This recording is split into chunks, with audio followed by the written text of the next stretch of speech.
കാലപ്പഴക്കം കൊണ്ട് മായാതെ കേരളത്തിലെ ആദ്യ തെരഞ്ഞെടുപ്പിന്റെ ചുമരെഴുത്ത് ഇപ്പോഴും കൊച്ചിയിൽ തെളിഞ്ഞു കിടക്കുന്നുണ്ട്. ഇടപ്പള്ളി മാർക്കറ്റിലെ പഴയ 2 നില കെട്ടിടത്തിലാണ് ചരിത്രമുറങ്ങിക്കിടക്കുന്ന ഈ കാളപ്പെട്ടി ചുമരെഴുത്ത്. ഇടപ്പള്ളി പോലീസ് സ്റ്റേഷൻ ആക്രമണം കൊണ്ട് രാഷ്ട്രീയ ചരിത്രത്തിലും കാൽപ്പനിക കവികളായ ചങ്ങമ്പുഴയുടെയും ഇടപ്പള്ളിയുടെയും ജന്മം കൊണ്ട് മലയാള സാഹിത്യ ചരിത്രത്തിലും ഇടം പിടിച്ച സ്ഥലമാണ് കൊച്ചിയിലെ ഇടപ്പള്ളി. തിരഞ്ഞെടുപ്പ് രാഷ്ട്രീയ ചരിത്രവുമായി ബന്ധപ്പെട്ടും ഇടപ്പള്ളിക്കൊരു പ്രാധാന്യമുണ്ട്.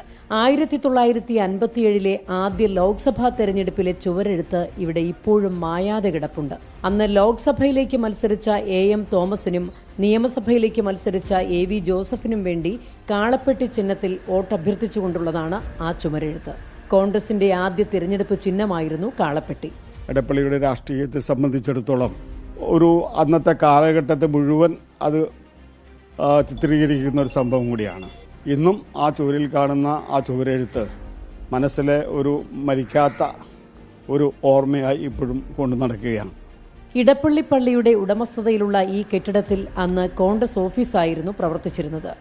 ആദ്യ ലോക്സഭാ തെരഞ്ഞെടുപ്പിൽ 10,623 കോൺഗ്രസ് സ്ഥാനാർത്ഥി AM തോമസ് വിജയിച്ചു കയറി. പിന്നീട് മത്സരങ്ങൾ പലത് കഴിഞ്ഞു. സ്ഥാനാർത്ഥികളും ചിഹ്നങ്ങളും മാറി മാറിയെത്തി. എന്നിട്ടും ഈ കാളപ്പെട്ടി ചുവരെഴുത്ത് മാത്രം മാഞ്ഞുപോയില്ല. മായാതെ കിടക്കുന്ന ഈ കാളപ്പെട്ടി ചുവരെഴുത്ത് 67 വർഷങ്ങളുടെ തിരഞ്ഞെടുപ്പ് ചരിത്രത്തിന് സാക്ഷിയാണ്. പുതുതലമുറയ്ക്ക് കൗതുകവും ആവേശവും പകരുന്ന ഈ ചുവരെഴുത്തിനെ മായ്ക്കാൻ കാലത്തിനുമാകുന്നില്ല. വീഡിയോ ജേർണലിസ്റ്റ് പ്രദീപ് കുമ്പിടിക്കൊപ്പം reporter Leby Sajeendran, in reporter, Kochi.